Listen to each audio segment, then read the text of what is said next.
Hey love, welcome back to Off the Script. It's your host Olivia, and I'm back with episode 4. As you can tell by the title, Allergic to Happiness, because who is not? It's not a good thing, don't worry.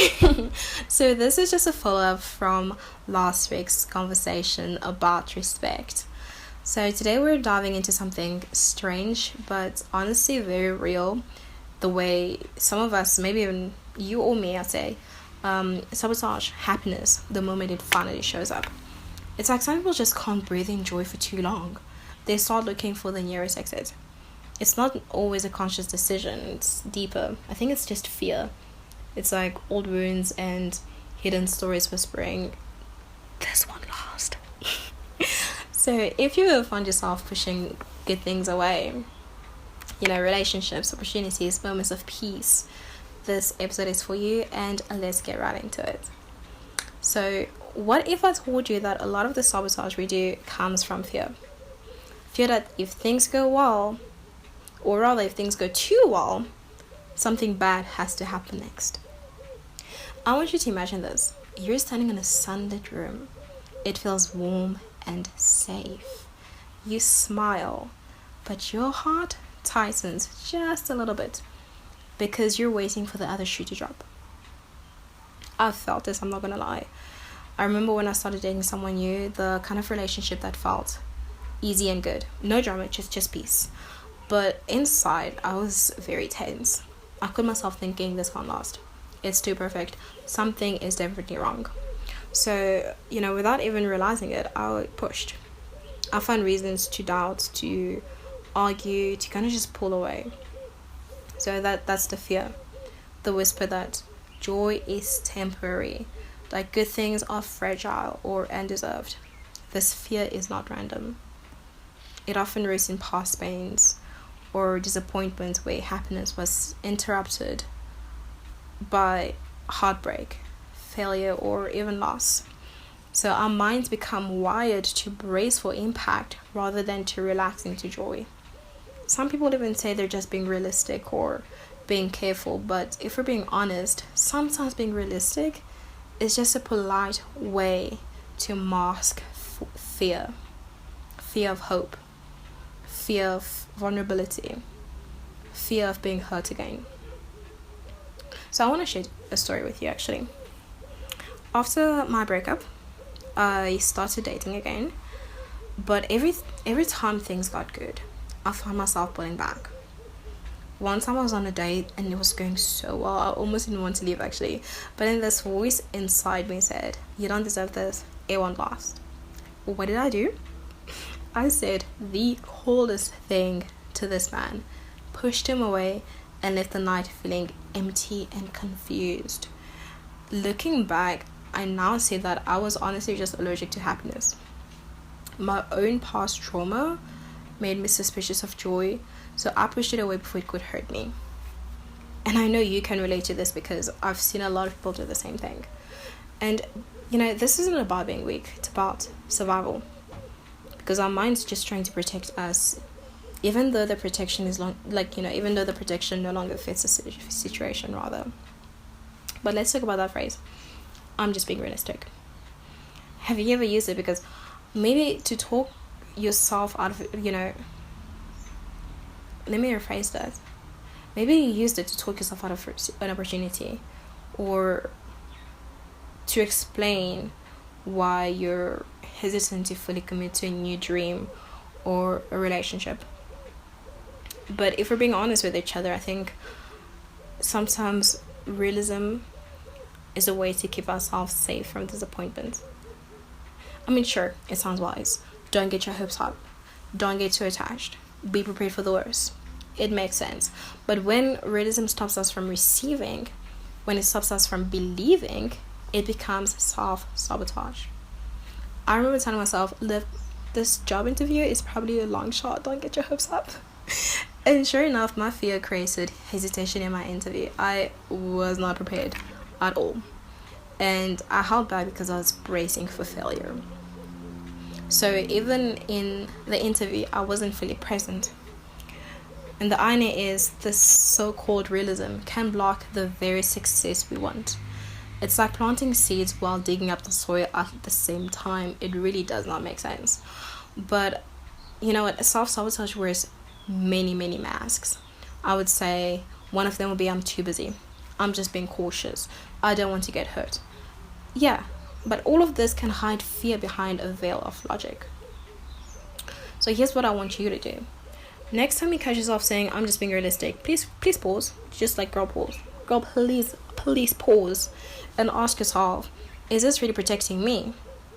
Or is it stopping me from stepping fully into joy?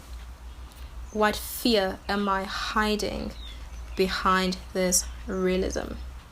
I want you to write it down. And naming the fear is the first step to disarming it. This is where it gets tricky though. Most of us carry subconscious beliefs. Stories that run, beneath the surface without us realizing it.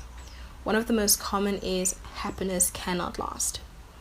Maybe, I don't know about you, maybe it started with childhood experiences, moments when joy was followed by pain or loss, or maybe it's a family narrative, where you were told, don't get too excited, life will humble you. I think these beliefs shape how we experience new happiness, where we don't freely open our hearts because deep down we expect the happiness to be ripped away. Sometimes this looks like pushing people away before they get close. Other times it's turning down opportunities before they fully arrive. Our minds create exit plans for joy, so when it inevitably fades, we feel like we're in control. But here's the truth. Holding onto these beliefs traps us in cycles of loneliness and ultimate dissatisfaction. When I started to unpack my own subconscious beliefs, I realized I was always bracing for the fall.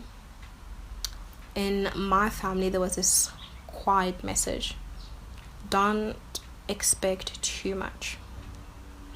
So when success or happiness showed up, I'd mentally prepare for it to disappear. One time I was offered a chance to travel for work, a huge step for me. Instead of celebrating, I kept thinking, what if something goes wrong? What if I mess up? And I started I held myself back from fully enjoying the moment. Recognizing this was painful but very freeing. It meant I could start rewriting the story that happiness can last, and I deserve to keep it. Something I want to highlight is how we often project our internal discomfort onto external things, whether it be relationships, careers, opportunities.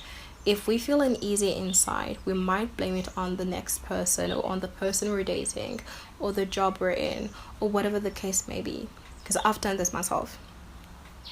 In a new relationship that was peaceful and kind, I found myself getting frustrated over little things.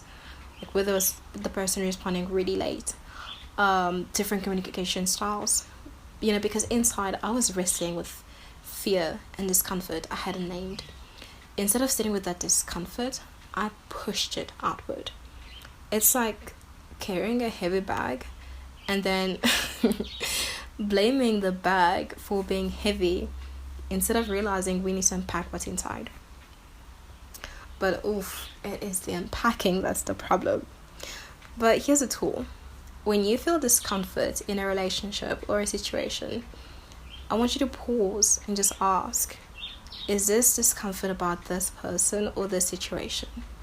Or is it discomfort I'm carrying from inside? Because learning to separate what's internal from what's external is a powerful step toward breaking the cycle. Now, this is the heart of the episode. Breaking the cycle by learning to receive without suspicion. Now, how do we stop sabotaging joy? How do we receive happiness without suspicion?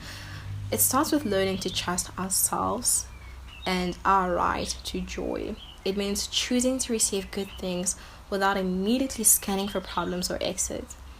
I know it's not easy. It sounds easy, but it's not easy. Trust me. It just means sitting with vulnerability and sometimes discomfort without running away. It means saying, I deserve this happiness. I can hold this joy.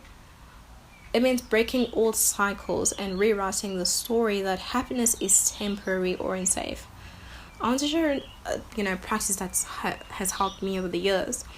It's when something good happens, I take a moment to be present in it. Instead of thinking about what could go wrong, I say to myself, thank you for this. I'm here for it. I'm fully present in this. I'm fully enjoying this. It's a very small act of courage, just choosing to stay, to receive, to believe, So try this with me. Think of one joyful thing in your life right now, big or small. Just close your eyes and think of one joyful thing in your life right now, big or small. Breathe in deeply and just feel the joy, the peace, the lightness. Don't push it away. Don't look for an exit. Just be with it. And I just want you to repeat quietly, I deserve this. I welcome this. I hold this. When you do this regularly, you retrain your brain to receive happiness, and that door opens, or rather that opens the door for more joy to come. And I want you to live with this. You're not allergic to happiness, but I will call you out. And just know that if I tell you you're allergic to happiness, just come back to this episode and pick one more thing from this. You're not allergic to happiness. You are worthy of joy, peace, and love, fully and completely. It's okay to feel scared, but don't let fear steal your light. Respect, like we talked about in the last episode, starts inside. Respect your own right to be happy. Respect yourself enough to believe that you deserve this. Even if you don't respect yourself, at least respect the version of yourself who you owe this much to. Again, thank you for showing up today, for holding space with me, and for choosing to walk this path of healing and joy. Until next time, stay soft, stay grounded, and stay off the script.